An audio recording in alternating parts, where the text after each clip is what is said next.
la confrontation interinstitutionnelle récurrente dans notre pays est un facteur déstabilisant pour l'action du chef de l'État, un mobile aggravant pour la crise sociale et politique qui gangrène la nation congolaise et un motif pour aiguiser la crise des personnalités qui avilit davantage l'homme congolais au point de le dépouiller de sa raison d'être. De ce fait, la persistance de ces différents éléments est un signe annonciateur d'un possible soulèvement populaire ravageur qui ne sera tardé si rien n'est fait pour parer au plus pressé, car notre peuple se trouve dans un état de dépouillement total. Jour après jour, le Congolais perd sa souveraineté et voit son bien-être s'éloigner davantage, laissant la souffrance et la misère l'envahir au point de les rapprocher d'un état animal, notamment dans ses rapports avec les autres, dans sa façon de penser et de se comporter, dans sa façon de communiquer, de s'alimenter, d'agir, de raisonner, de se faire soigner en cas de maladie, bref, dans sa façon de vivre. D'autre part, à l'image de celui de Koulou Kangala alias Django et consorts, les procès relatifs au détournement des fonds destinés au financement du programme de 100 jours initié par le chef de l'État, Félix Antoine Tshisekedi Tshilombo, nous a projeté l'image réelle de la société congolaise, à savoir une société malade qui a réussi à transformer ces sujets en des monstres ayant une méchanceté aiguisée et un double comportement au sujet desquels le rétablissement, je parlais de troubles de comportement, au sujet desquels le rétablissement requiert impérativement des soins intensifs. Il n'y a que des monstres humains qui peuvent avoir un comportement destructeur semblable à celui que nombreux d'entre les Congolais ont affiché depuis 6 décennies, au point de vendre aux enchères et de détruire leur propre pays, pourtant un patrimoine dont la souveraineté leur revient solennellement d'un point de vue constitutionnel. Rien de ce qui se fait sous le soleil n'est nouveau. Peut-on lire dans la Bible, notamment dans Ecclésiaste, chapitre 1er, verset 9. En effet, vouloir réprimer sans se référer au passé, ni tenir compte de l'influence environnementale ayant entraîné un trouble de comportement chez certains compatriotes, des faits qui doivent absolument faire jurisprudence, constitue une attitude qui risque de plonger la société congolaise, qui risque de plonger la société congolaise et à plus de forte raison notre organe judiciaire dans l'arbitraire. Dans le déroulement du procès de 100 jours, j'ai entendu la partie civile relever entre autres l'absence de remords chez certains accusés. Cette attitude étonnante est une réplique regrettable résultant d'une comparaison des comportements avec des pratiques anciennes qui ont des années durant produit des émules sur toutes les sphères de la vie de notre nation. Et cette approche justifie à tort le sentiment de non-culpabilité qui anime les accusés dans les procès de 100 jours, auteurs pourtant des actes répréhensibles posés dans l'exercice de leurs fonctions pour certains et dans l'accomplissement de leurs mandats respectifs pour d'autres. Ce qui se passe aujourd'hui, notamment le vol, le détournement, la corruption, l'enrichissement illicite, entre autres, n'est pas différent de ce qui s'est passé durant le règne des précédents régimes qui se sont succédés au pouvoir dans notre pays depuis 1960. En date du 21 décembre 2006, Christine Vanden Deilen avait écrit ce qui suit à ce sujet, je cite: « Mon intervention portera sur la dette de l'ancien dictateur et ses banquiers à l'actuelle population congolaise. Comme l'attestent de nombreux rapports, la première source chronologique d'enrichissement de Mobutu fut constituée des pots de vin offerts par les Occidentaux. La plupart des contrats d'investissement furent souvent négociés à coup de commissions, suivant un processus tellement habile et bien pensé que la transaction semblait tout à fait normale. La troisième source de revenus du régime Mobutu provenait du vol, pire et simple, des sommes faramineuses dans les caisses de l'État par les billets des multiples stratégies de captation de fonds publics. Enfin, les détournements de gains d'exportation de minerais constituaient un mode d'enrichissement illicite les plus lucratifs. Il a constitué un pillage systématique des ressources naturelles du Zaïre. Ainsi, je cite toujours Mme Christine Vanden Deilen, des rapports de la Banque mondiale notamment illustrent ce pillage par le détournement de 150 millions à 400 millions de dollars américains par an des revenus d'exportation de cuivre et de cobalt détenus par des entreprises d'État. Lorsqu'on analyse les cycles d'endettement d'Isaïe, c'est en 1973, suite à la montée des cours de cuivre et des matières premières sur les marchés internationaux, que le pouvoir, fort des ressources budgétaires et des réserves d'échange renflouées, va massivement recourir aux emprunts extérieurs. Ce serait une expansion fulgurante des grands projets coûteux à rentabilité lointaine qui gonfleront les stocks de la dette sans participer au développement socio-économique du pays. Ainsi, de 1973 à 1979, les stocks de la dette vont quadrupler, passant de 1,40 milliard de dollars à 4,526 milliards de dollars américains.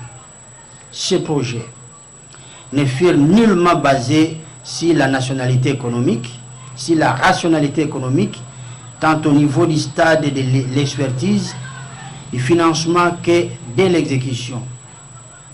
Je continue toujours à citer Mme Deilen. Certains, dès la signature du contrat, n'avaient pour objectif que les profits des opérateurs. Il s'agissait d'investissements fictifs ou d'usines fantômes. Souvent, une fois les frontières franchies, le matériel était abandonné dans les hangars, des ports, des gares et des fois même coulé dans le fleuve Zaïre. D'autres investissements destinés à la mise sur pied d'infrastructures ayant pour vocation le développement d'activités sociales, culturelles ou politiques ne furent que gaspillage et irrationalité technologique. Une forte dépendance de fonctionnement et de maintenance caractérisera ces projets. Citons l'exemple de la Cité de la Voix d'Isaïr, infrastructure regroupant la radio et la télévision publique, qui a englouti des sommes astronomiques pour des innovations technologiques, mais qui ne fonctionna après un an qu'à près de 20% de ses capacités. Ou encore, le CCIZ, rapidement déserté par ses occupants en raison de pannes successives de ses climatisations. Autant de projets au coût disproportionné et à la technologie tout à fait hors de portée, des crédits importants furent alloués à des infrastructures à caractère tels que les ports, les gares, les routes, aéroports central, caractère tel que électrique, etc. En effet, le monde des finances internationales n'ignorait en rien la nature hautement kleptocratique du régime de Mobutu. Fin de citation. Déjà, en 1968, un rapport des Nations Unies pointait du doigt la corruption qui caractérisait le régime Mobutu. En 1982, l'Allemand Erwin Blumenthal, senior du FMI, après avoir démissionné de son poste de directeur de la Banque centrale du Zaïre suite à des menaces de mort émanant des Zaïrois, qui en voulaient à sa tête pour avoir mis de l'ordre à la Banque centrale, écrivit un rapport détaillant précisément sur des pratiques mafieuses de la bourgeoisie politico-commerciale zaïroise.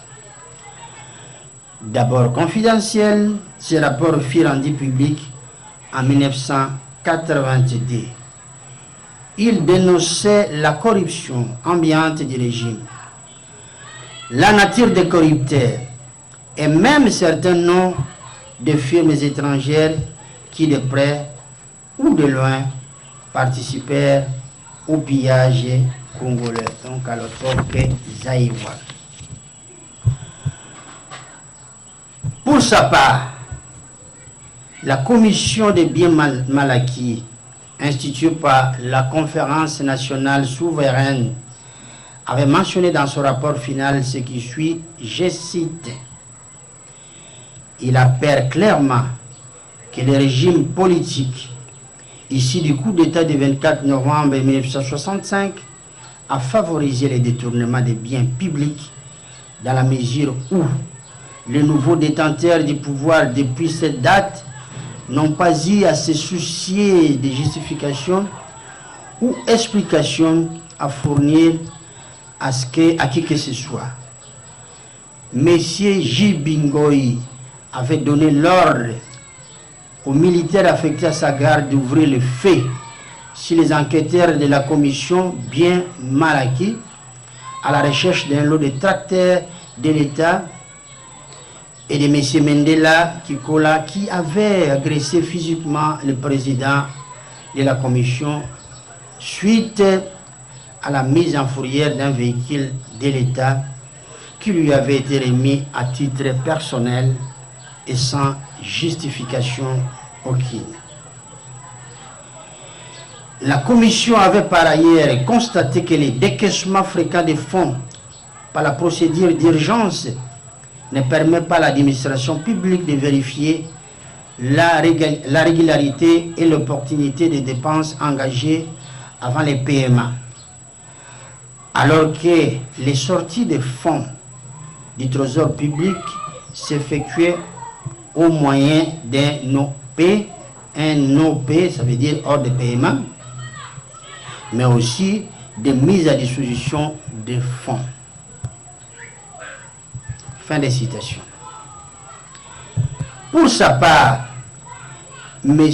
Nguze Akalibond avait affirmé en 1982 que le président Mobutu faisait vendre son compte personnel, notamment en utilisant des filières clandestines, des minerais, des métaux tels que les diamants, les cuivres ou le cobalt, et l'argent perçu était directement versé à un compte numéroté en Suisse. Dans un autre témoignage, Nguze Akalibond avait en outre observé que certains membres de la famille ou du cercle de Mobutu, notamment Lito Moleka et Seti, entre autres, disposaient à leur guise des devises de la Banque centrale pour leurs affaires personnelles. Fin de citation. Pays à vocation d'accueil, nous avons cessé de pratiquer l'amour mutuel. Conséquence, le Congolais est devenu un danger pour un autre Congolais. Dans toutes les sphères de notre société, des actes monstrueux et extrêmement nuisibles auxquels je m'en vais vous présenter pièce par pièce sont posés au quotidien, à savoir 1. Dans certains quartiers de Kinshasa, il suffit de commettre un acte de vol ou de banditisme, peu importe sa gravité, pour être pourchassé par une meute, arrêté, bâti et brûlé vif à l'aide d'un pneu enflammé passé autour de la taille ou autour du cou, tel un collier. L'assistance composée de personnes de tout âge ne pourra s'en aller, quitter les lieux, que lorsque le corps de la victime aura été calciné complètement. Ainsi donc, de meurtres similaires sont commis chaque jour sans aucune forme de procès. 2.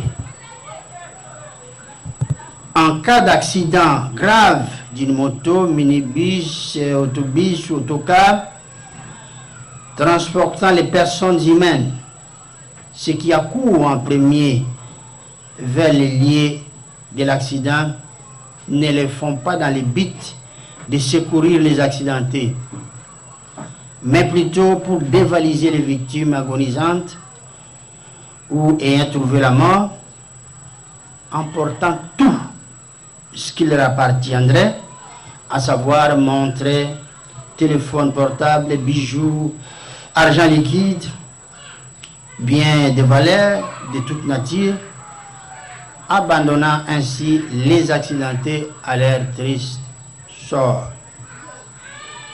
3. Dans la majorité des centres de santé, les personnels soignants ne disposent pas de formation requise, car nombreux d'entre eux détiennent des diplômes acquis frauduleusement.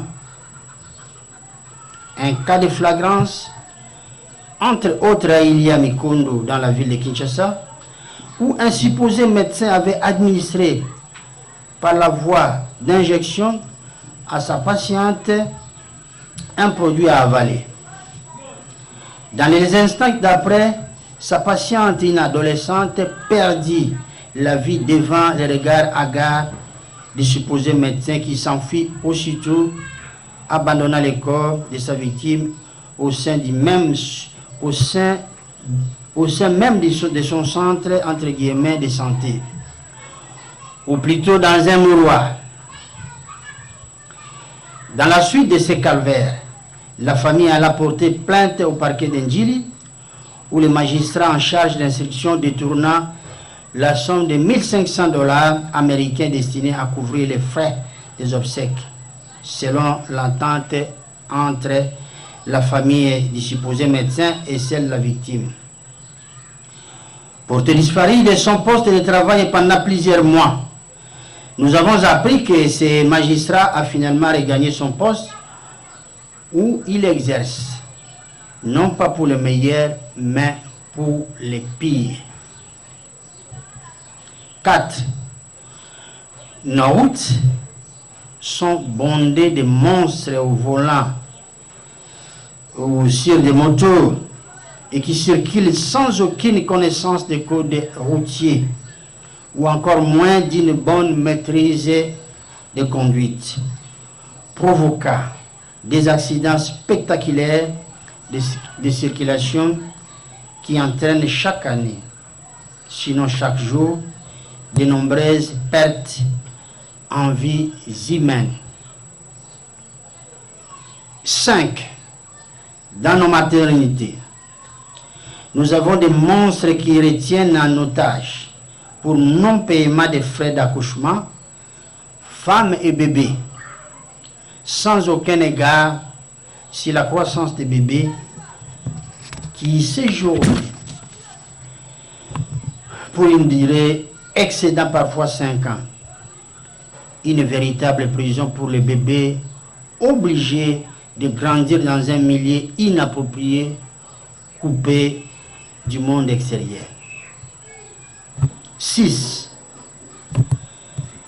La nuit tombée, les cours de récréation de certaines écoles sont transformés en lieux de randonnée par certains monstres qui s'adonnent aux ébats amoureux à ciel ouvert, laissant au passage une quantité impressionnante de préservatifs à usager qui, au matin, font le bonheur des écoliers naïfs qui s'adonnent à cœur joie dans l'exercice de les gonfler en y soufflant les dits préservatifs qu'ils confondent avec des ballons d'air.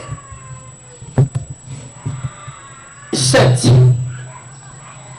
Dans la commune de Kimanteke, une fillette de 5 ans avait été admise pour des soins médicaux dans un centre de santé où sa mère assurait sa garde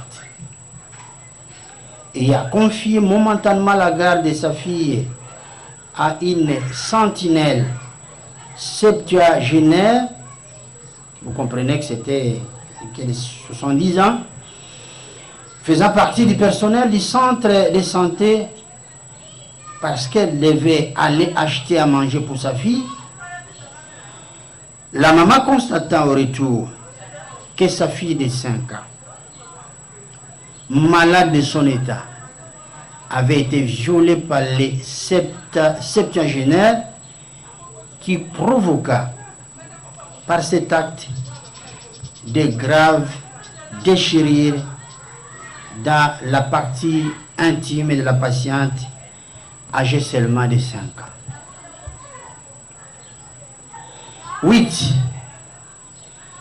Dans une fabrique improvisée de cercueils située dans une parcelle familiale en Djili, en cas de surproduction, faute de capacité de stockage, certains cercueils sont stockés dans les différentes chambres des enfants, mineurs par ailleurs, qui faute d'espace dans la maison, et ces enfants se plaisent à passer certaines nuits dans ces cercueils entreposés. Bref, dans chaque secteur de notre société, les monstres sont actifs, notamment dans nos écoles et universités où les titres sont négociés à qui-mieux sans tenir compte du niveau d'instruction de l'acheteur, quand bien même que l'acte soit condamnable. Dans les églises et groupes de prière où se pratiquent toutes sortes d'abominations, mensonges, escroqueries, viols et vols. Dans nos hôpitaux, qui connaissent par moments des coupures d'électricité intempestives, à la suite desquelles de nombreux bébés prématurés se trouvant dans des couveuses trouvent fréquemment la mort. Certaines de nos institutions, de même que de nombreux organes censés défendre les droits fondamentaux des Congolais, ont cessé de jouer leur rôle traditionnel, devenant un instrument de terreur pour nos populations. Et c'est le cas, entre autres, de la police nationale congolaise, laquelle, dans l'accomplissement de sa tâche, ne rassure plus au regard du nombre élevé de bavures qui lui sont imputées. Ne pouvant tout énumérer ici, les quelques cas produits illustrent que notre société a engendré des monstres humains qui sont à la base de la destruction systématique de notre pays ainsi que de toutes les valeurs essentielles. Selon les Petit Larousse 2010 dictionnaire multimédia, le mot monstre veut dire ce qui suit, je cite: personne qui suscite l'horreur par sa cruauté, sa perversité. Fin de citation. Et le mot perversité qui est associé à la cruauté signifie, je cite, disposition active à faire du mal. Point de citation. L'homme congolais a subi une forte transformation qui lui a même ôté le cœur de chair. Cet état de fait devra absolument être pris en compte à chaque confrontation judiciaire afin d'établir ou non une culpabilité effective en tenant compte de l'état psychologique et mental du justiciable. Les cas échéants, il faudrait même recourir à une expertise psychiatrique pour déterminer l'état intérieur du justiciable, car ils sont nombreux, nos compatriotes, qui souffrent de troubles de comportement.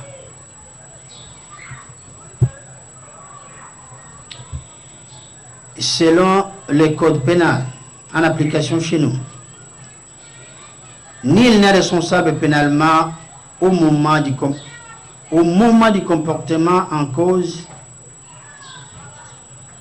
s'il souffrait d'une maladie ou d'une déficience qui le privait de la faculté de comprendre le caractère délictueux ou la nature de son comportement, ou de maîtriser celui-ci pour les conformer aux exigences de la loi.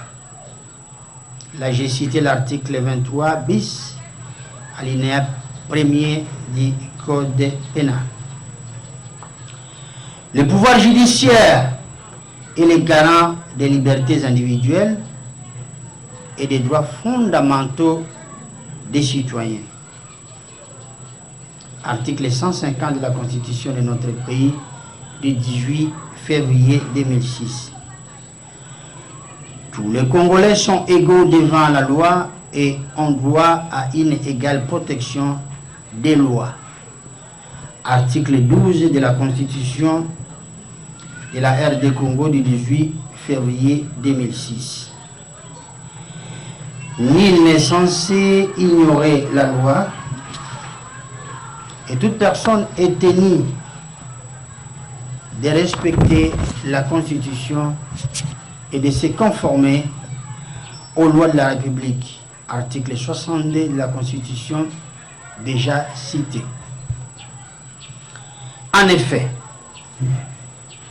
les mauvaises compagnies corrompent les bonnes mœurs, dit-on. La solidarité nationale a d'un régime politique à un autre et d'année en année propagé des pratiques répréhensibles qui justifient les comportements des fossoyeurs de la République. La corruption, les vols, le pillage, le viol, l'enrichissement illicite, les détournements qui se sont pratiqués au cours de précédents régimes sont analogues à ce qui se pratique aujourd'hui dans notre pays. Bref, les pratiques similaires à celles qui sont à la base du procès des 100 jours sont ancrées dans l'environnement national, car les précédents régimes politiques sont passés par là. Personne ne verra la réalisation d'une nouvelle aérogare de 40 617 mètres carrés, ni de tarmac de 74 517 mètres carrés, et encore moins de viaducs de 800 mètres carrés, 8000 plutôt mètres carrés, d'un parking véhicule de 12 200 places et une fontaine. Sans oublier les prolongements des taxiways parallèles et ses bretelles de 60 891 mètres carrés, ainsi que la déviation du boulevard Lumumba sur 5 km. Personne n'en verra.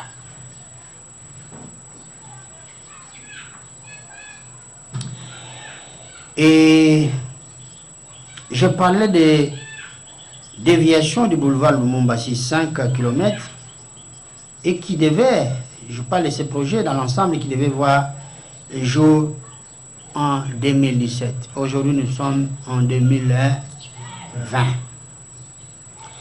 Ce projet a fini par se muer en un mirage et les fonds affectés à sa réalisation volatilisés. Aucune autorité du régime Kabila n'a pu donner des justifications sur la destination prise par plusieurs centaines de millions de dollars américains affectés à ce projet mort-né. Parce que vous vous souvenez, les autorités se sont mobilisées juste pour aller poser une pierre. Voilà.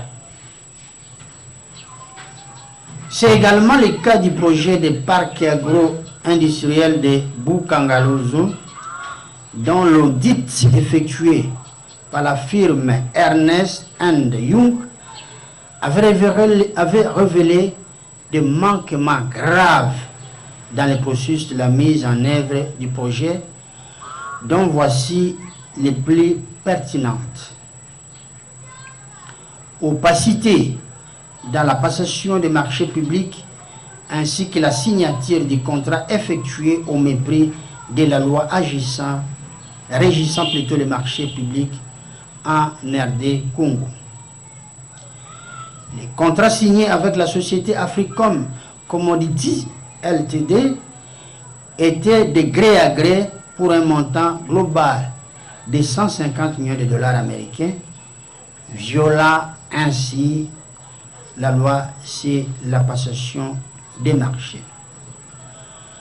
D'autre part, ce rapport a fait mention de l'absence d'appel d'offres lors de la sélection des fournisseurs de différents équipements, principalement ceux achetés auprès de sociétés Michigan Equipment, BPI Manufacturing, Triumph Fertilizer et Desticlose.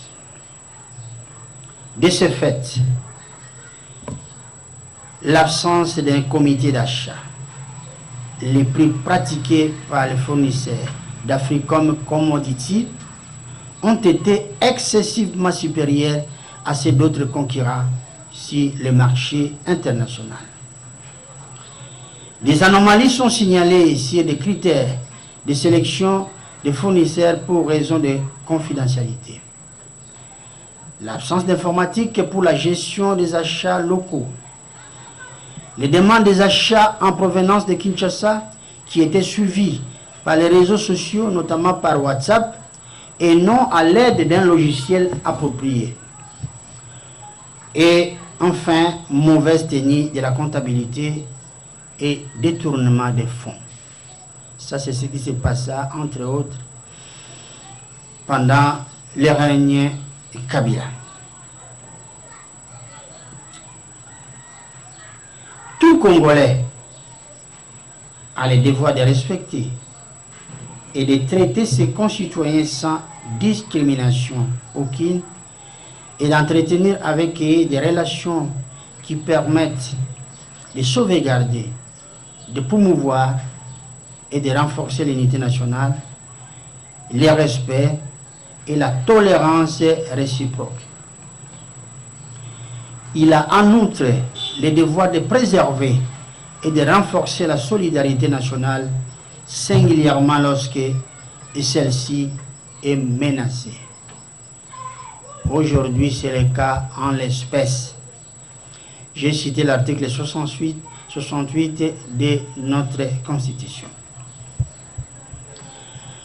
Le monde est entré dans une phase dangereuse où les nations faibles présentent les risques de se faire aspirer par les plus puissantes qu'elles. Un monde où l'éthique politique, scientifique et morale a perdu toute sa saveur, laissant la place à la barbarie et à la méchanceté. C'est ce qui justifie l'existence de la pandémie qui fait de nombreux ravages au sein de l'espèce humaine à travers le monde. En ce qui nous concerne, je parle en même temps d'unité des valeurs, mais du peuple congolais aussi. Plusieurs défis sont à relever impérativement dans le but de restituer à la RDC sa grandeur afin de bâtir un Congo de nos rêves. Pour y arriver, il faudrait impérativement dresser nos fronts longtemps courbés afin de chasser tous les ennemis de la RDC du Congo qui campent sur notre territoire. Unir nos efforts pour une réelle souveraineté. Prendre le plus bel élan dans la paix et par les labeurs pour un Congo fort. Que Dieu bénisse la République démocratique du Congo.